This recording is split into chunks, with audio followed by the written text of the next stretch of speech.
तर नमस्कार मंडळी, आपली आवडती मालिका म्हणजेच तारिणी.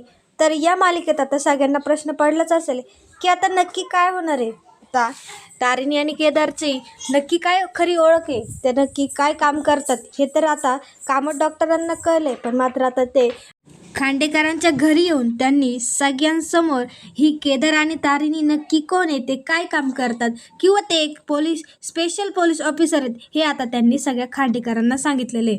पण मात्र आता ते सगळं कसं काय सांगतात आणि आता तारिणी आणि केदारची खरी ओळख ही सगळ्यांसमोर आली. त्यामुळे आता काय गोंधळ ह्या खांडेकरांच्या घरात होणार आहे तो आपला या व्हिडिओत सगळ्यांना पाहायला मिळणार आहे. त्यामुळे हा व्हिडिओ सगळ्यांनी शेवटपर्यंत पाहत राहा. चला तर मग आता सुरुवात करूया. तर मग आता आपल्याला तर माहिती आहे, तारिणीला तर सांगितलं होतं पूजा झाल्यानंतर की तुला ब्रह्ममुहूर्तावर उठावं लागेल आणि पूजा करावी लागेल. पण मात्र आता तारिणीला ह्या सगळ्यांच्या मनातून कसं काय उतरवायचं, त्यामुळे आता इथे निशीने प्लॅन केलेला असतो. इथे ईशासुद्धा असते आणि युवराजसुद्धा त्यांना सामील असतो. आता मग चेतना काकू तारिणीसाठी दूध बनवत असते, कारण तिला फक्त दूध आणि फलाहारच घ्यायचा असतो. त्यामुळे चेतना काकू तर तिच्यासाठी छानपैकी असं मस्त दूध बनवत असतात. पण मात्र आता ह्यांचा प्लॅन असा ठरला असतो की तारिणी जर ब्रह्ममुहूर्तावर उठलीच नाही आणि तिने जर कोणती पूजा केलीच नाही तर मात्र सगळे तिच्यावर चिडतील आणि तिला रागवतील, तिला शिक्षा करतील. म्हणजे सगळ्यांच्या मनातून तिला उतरवायचं कसं, हा त्यांचा प्लॅन चालू झालेला होता. मग आता चेतना काकू तर दूध बनवतच असतात. त्यामुळे मग आता तिथे निशी आलेली असते आणि मग आता तिने त्या दुधामध्ये जायफळ मिक्स केलेलं असतं आणि मात्र आता तिने चेतना काकूंना तारिणीला ते दूध द्यायला सांगितलेलं असतं.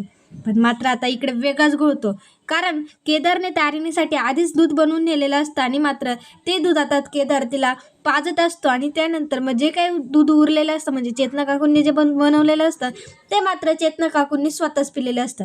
त्यामुळे आता तारिणी म्हणजे तारिणीला जे दूध प्यायचं होतं ते मात्र आता चेतना काकूंनी पिलेले. त्यामुळे मात्र आता ही तारिणी उठणार आणि मात्र ती आता सगळी पूजा करणार. पण मात्र आता हे काय त्यांना माहिती नसतं. त्यांना असं वाटतं की त्यांचा प्लॅन सक्सेसफुल होणार, त्यांच्या प्लॅनमुळे तारिणीला ओरडा भेटणार किंवा ती सगळ्यांच्या मनातनं उतरणार, असं आता त्यांना वाटत होतं. पण मात्र तसं काहीच झालेलं नसतं, तसं उलटं झालेलं असतं. आता चेतनाचा काकू इथे ढारळून झोपलेले असतात. पण मात्र तारिणी ही ब्रह्ममुहूर्तावर उठून तिने आंघोळ वगैरे करून तिने म्हणजे पूर्ण समईची किंवा त्या कलशाची वगैरे सगळ्यांची पूजा केलेली असते. ती उठते आणि कौशिकीने तिला पाहिलेलं असतं की तारिणी उठली आणि तिने छानपैकी अशी मस्त ब्रह्ममुहूर्तावर पूजा केलेली. त्यामुळे तारिणी अजूनच सगळ्यांच्या मनात भरलेली असते. पण मात्र आता ह्यांचा प्लॅन फ्लॉप झालेला असतो. त्यामुळे त्यांची तोंड पाहण्यासारखीच झालेली असतात. त्यानंतर मग आता सगळी घरातली गडबड सुरू झालेली असते. पण मात्र आता इकडे जे मॅडम ह्या आश्रमाच्या तिथे आलेले असतात, म्हणजे त्यांच्या टीमपर्यंत त्या पोचलेल्या असतात. आणि मात्र जे मॅडमनी येऊन आता टेक्नोला विचारलेलं असतं की टेक्नो, तू तुझं काम व्यवस्थित करतोय ना? अजून या युवराजने हालचाल कशी काय नाही केली? त्याला कुठला कॉल वगैरे तर नाही ना आला का? आलाय. तुम्ही तुमचं काम नीट चोखपणे करताय का? तुम्ही माझ्याशी खोटं बोलताय? असं आता जे मॅडमने तिथे टेक्नोला विचारलेलं असतं. पण मात्र आता टेक्नो, फातिमा आणि कमांडर तिथे असतात. आता त्यांना तर तारिणीने सांगितलंय की जे मॅडमला काहीच सांगायचं नाही, आपण काय करतोय, किंवा युवराजला तो कॉल आलाय त्या कॉलबद्दल सुद्धा जे मॅडमला काही सांगायचं नाही, असं ठरलं होतं. त्यामुळे मग आता टेक्नोने जे मॅडमला काहीच सांगितलं नसतं. टेक्नो मॅडमला तो असं बोलतो की नाही मॅडम, युवराजने अजून काहीच हालचाल केली नाही आहे. मला असं वाटतं त्यांच्या घरी काहीतरी गडबड झाली असेल किंवा काहीतरी म्हणजे त्यांच्या घरी कार्यक्रम वगैरे असेल, त्यामुळे युवराजला वेळ भेटत नाही आहे. युवराजला कोणाचाच कॉल आलेला नाही आहे, असं आता खोटं या टेक्नोने जे मॅडमला सांगितलेलं असतं. मग आता या जे मॅडम अजूनच चिडतात, कारण त्यांचा नक्की फायदा काय आहे, त्यांना ही माहिती का हवी आहे ते आपल्याला माहिती. पण मात्र अजून ते टीम तारिणीला कळलेलं नाही आहे. पण जेव्हा कळेल तेव्हा मात्र जे मॅडमचा खरा जो काही चेहरा आहे तो त्यांच्यासमोर येणार. पण मात्र अजून तरी काही कळलेलं नाही. त्यामुळे जे मॅडम तिथनं वैतागून आता निघून गेलेले असतात. पण मात्र आता ते त्यांच्या ड्युटीसाठी गेलेले असतात, ते निघून गेलेले असतात. पण मात्र आता त्या निघून जाताच तोपर्यंत आता तिथे तारिणी आणि केदार इथे पोचलेले असतात.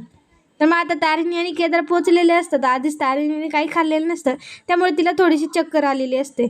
आता तारिणीला चक्कर येते, त्यामुळे मग जे मॅडम थोडंसं वेळ थांबतात आणि मात्र तिला म्हणजे सावरून त्या आता त्यांच्या कामासाठी निघालेल्या असतात.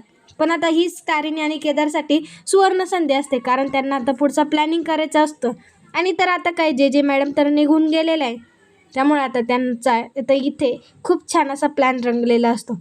आता तारिणीला माहिती असतं की जे काही करायचं आहे ते जे मॅडमला काहीच सांगायचं नाही, त्यांच्यापासून सगळं हे गुप्त ठेवायचं. कारण जे मॅडम तर कशा आहे हे त्यांना माहिती आहे. पण मात्र त्यांचा यात काय फायदा आहे, त्यांचं डोकं कसं चालतं आहे हे फक्त आपल्यालाच माहिती. पण मात्र तारिणी इथे असं विचार करते की जर त्यांना युवराज विरोधात काही पुरावे मिळाले तर मात्र ते डायरेक्ट आता त्यांचा एक त्याचा एन्काउंटरच करतील, त्याला काय अटक वगैरे करणार नाही. आता एवढे पुरावे युवराज विरोधात होते तरीसुद्धा ते आपल्याला काय बोलल्या, त्याच्यासोबत म्हणजे त्याच्या विरोधात एकही सुद्धा पुरावा नव्हता. पण मात्र जर आपल्या म्हणजे युवराजला गुंतवायचं असेल किंवा त्यांना म्हणजे त्यांनी जर त्याला एन्काउंटर करून त्याचा मृत्यू झाला तर मात्र हे आपल्या कुटुंबासाठी चुकीचं होईल, कुटुंबाला आपल्या खूप असा धोका पोहोचेल असं आता तारिणी तिथे सगळ्या टीमला सांगत असते. आणि ती एक हळवी असते, ती तिच्या कर्तव्याच्या आड कुटुंबाला आणून नाही देत, पण मात्र थोड्याशा न म्हणत तिच्या हळवी असते ती कुटुंबाच्या बाबत. त्यानंतर मग आता त्यांचं छानपैकी असं मस्त प्लॅनिंग चाललेलं असतं.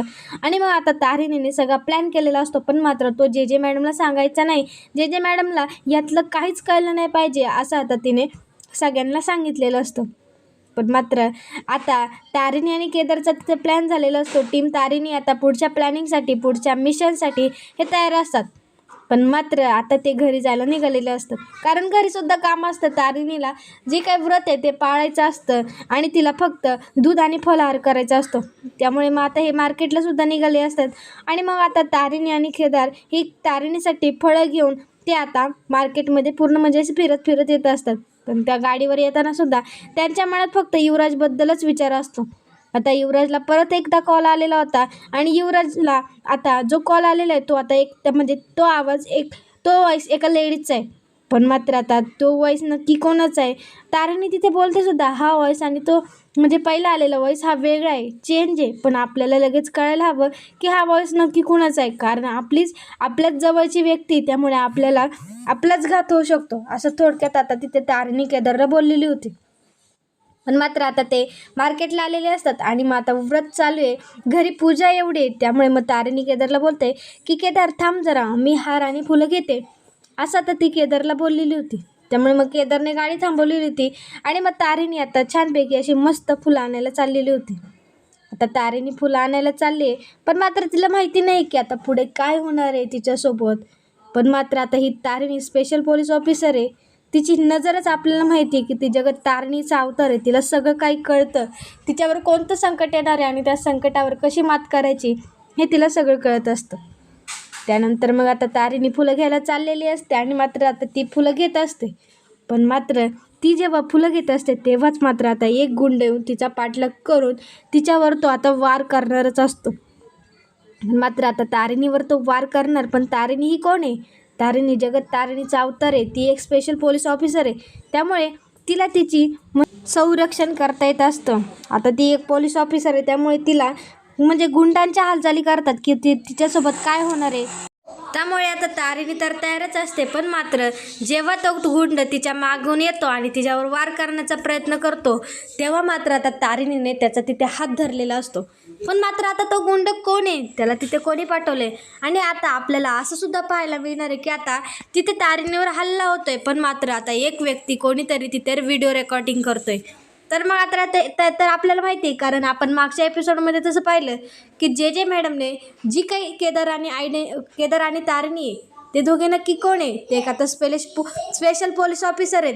त्यांची जी काही आयडेंटिटी आहे ती त्यांनी कामत डॉक्टरांना सांगितलेली होती. कामत डॉक्टरांना कळलेलं होतं की एक स्पेशल पोलीस ऑफिसर आहेत, हे त्या पोलीस ऑफिसर म्हणजे पोलीसमध्ये काम करतात, हे एक पोलीस आहे आणि त्यांच्यामुळे त्यांच्या जीवाला धोका असू शकतो. त्यामुळे ते घाबरलेले असतात. आणि मात्र आता त्यांनी विचार केलेला होता की ह्यांच्या जीवाला काहीतरी करायचं किंवा ह्यांचा जीव घ्यायचा, कारण हेच जर नसतील तर मात्र आता टीम तारिणी एक छान असते, ती कर्तबगार असते, त्यामुळे त्यांना माहितीच होतं. त्यामुळे त्यांनी आता तारिणीला ठार मारण्याचा विचार केलेला असतो. आणि मात्र आता तिथे त्यांनी गुंड पाठवलेले असतात तारिणीला मारायला आणि ते स्वतः आता तिथे व्हिडिओ रेकॉर्डिंग करत असतात की तारिणी नक्की काय करते, ती नक्की पोलीस ऑफिसरच आहे का ह्या जे मॅडमनी खोटं सांगितलं त्याचा म्हणजे पुरावा मिळवण्यासाठी त्यांनी हे सगळं केलेलं होतं. पण मात्र आता हे तिथे गाडीत बसून व्हिडिओ रेकॉर्डिंग करतात ते, आणि तो गुंड मात्र आता तारिणीकडे येतोय, तिच्यावर त्याने हल्ला केलेला आहे. पण मात्र आता तारिणी एक पोलीस ऑफिसर आहे आणि पोलीस ऑफिसर आहे म्हटल्यावर तिला स्वतःचं संरक्षण करता येतं. त्यामुळे मात्र आता तिने मागे न पाहता तिने त्या गुंडाचा हात पकडलेला असतो. पण मात्र आता तारिणीला तारिणीला माहितीच नाही आहे तिच्या मागे कोण आहे, आणि तारिणीनं मात्र आता तो तिथे हात पकडलेला आहे. पण मात्र आता तारिणीने त्या गुंडाची चांगलीच धुलाई केलेली असते, कारण तो गुंड तिच्यावर हल्ला करत होता. त्यामुळे आता तारिणी खूप अशी चिडलेली असते. तो नक्की गुंड कोण आहे आणि तो नक्की तारिणीवर का हल्ला करतोय, असा आता तिला सुद्धा प्रश्न पडलेले असतात. आणि मग आता ती पोलीस असते, पोलिसांना सगळं ट्रेनिंग दिलेलं असतं, त्यांच्यावर कोण हल्ला करणार आहे हे सगळं त्यांना कळतच असतं. त्यामुळे मग या तारिणीने त्या गुंडाची चांगलीच धुलाई केलेली असते.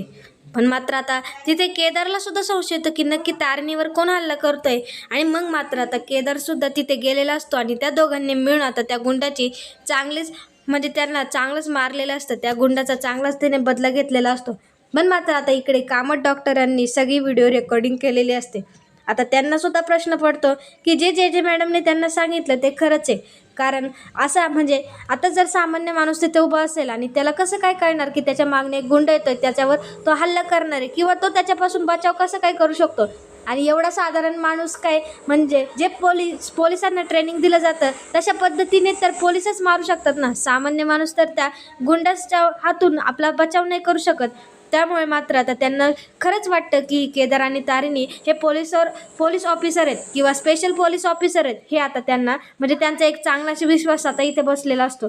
पण मात्र आता त्यांनी तिथे प्लॅन केलेला असतो आणि त्यांनी मात्र आता तिथे जे काही तारिणी आणि केदारने जी काही त्या गुंडाची धुलाई केलेली असते त्याचा आता त्यांनी व्हिडिओ रेकॉर्डिंग केलेला असतो. आता त्यांनी व्हिडिओ रेकॉर्डिंग केलेलं आहे आणि ते मात्र आता खांडेकरांच्या घरी निघालेले आहेत. पण मात्र आता इकडे केदार आणि तारिणीला टेन्शन आलेलं असतं. त्यांच्या मनात विचार चालू झालेले असतात की नक्की तारिणीवर नक्की कोणी हल्ला केला असेल. आता तो कोणी ना कोणी गुंडच असणार. पण मात्र हे कोणाला आयडेंटिटी रिव्हील करत नाही. पण मात्र तो नक्की गुंड कोण असेल आणि त्याला कसं काय कळलं की तारिणीवरच हल्ला करायचा, किंवा तारिणीची जी आयडेंटिटी ती त्यांना कशी काय रिव्हील झाली, असं आता ते दोघे तिथे विचार करत असतात. पण मात्र आता ते विचार करतच असतात आणि ते मात्र आता खांडेकरांच्या घरी निघालेलेच असतात. पण मात्र आता घरी येऊन पुन्हा एक नवीन काय गोंधळ होणार आहे, त्यांच्यावरती कोणतं संकट येणार आहे हे तर त्यांना माहितीच नव्हतं. पण मात्र आता ते सगळे घरी आलेले असतात. पण मात्र आता तिथे कामत डॉक्टरसुद्धा असतात. आता तारिणीने सकाळी ब्रह्ममुहूर्तावर उठून सगळी पूजा वगैरे केलेली असते हे सगळ्यांना कळतं. तेव्हा मात्र आता निशा आणि युवराजचं तोंडच पडलेलं असतं. आता युवराज निशीकडे रागाने सुद्धा पाहत असतो. पण मात्र आता तिथे कामत डॉक्टर आलेले असतात. कामत डॉक्टर बोलतात की हो, मला माहिती होतं की तारिणी हे काम नक्की चोखपणे करणार. ती ऑलराऊंडर आहे, तिला कोणतंही काम सांगा ती मात्र नेहमीच कोणत्या ना कोणत्या त्या कामासाठी तयार असते आणि ती तिचं काम तिने हाती घेतलं तर मात्र ती पूर्ण करते. मी तारिणीला ओळखतो, तारिणी कोण आहे तुम्हाला माहिती आहे का, असं आता तिथे कामत डॉक्टरांनी थोडीशी सगळ्यांना विचार करण्यासाठी वेळ दिलेला असतो. तारिणी कोण आहे तुम्हाला माहिती आहे का, मला तर माहिती तारिणी कोण आहे, असं सगळ्यांच्या मनात त्यांनी आता एक विचार आणलेला असतो. पण मात्र आता कोणालाच माहिती नाही की तारिणी नक्की कोण आहे, नक्की हे कामत डॉक्टर असे का बोललेत. पण मात्र आता तिथे तारिणी आणि केदारला चांगलाच संशय आलेला असतो. त्यांना आता हे नक्की कामत डॉक्टरच आहेत का, गुलाबचा जो बॉस आहे तो कामत डॉक्टरच आहे का, आणि जी काही त्यांची आयडेंटिटी ती आता कामत डॉक्टरांना कळली आहे का, किंवा आता जे काही नक्की त्यांचं पॅशन काय आहे, ते नक्की काय काम करतात हे काही कामत डॉक्टरांना कळलं का, अशी आता त्यांच्या मनात सुद्धा शंका आलेली असते.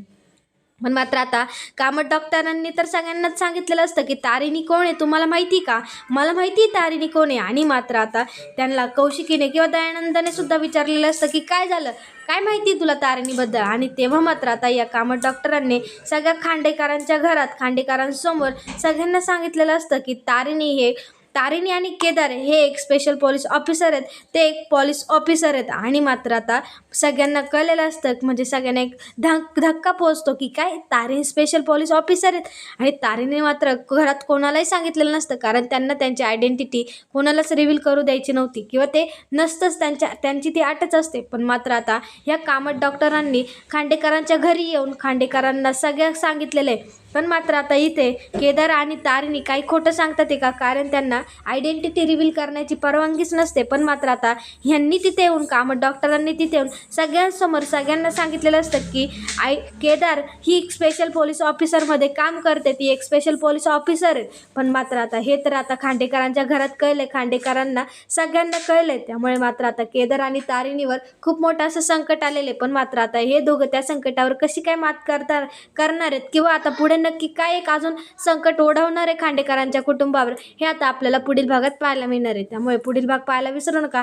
आणि जर आजचा व्हिडिओ आवडला असेल तर लाईक, कमेंट, शेअर करायला विसरू नका. आणि तुम्हाला आता काय वाटते, आता खांडेकरांच्या कुटुंबावर, खांडेकरांच्या घरावर आता आणखी नवीन कोणतं संकट उभारणार आहे हे तुम्ही कमेंट बॉक्समध्ये नक्कीच सांगून द्या. आणि आपला पुढचा व्हिडिओ पाहायला विसरू नका आणि आपल्या चॅनलला नक्कीच सबस्क्राईब करा. धन्यवाद.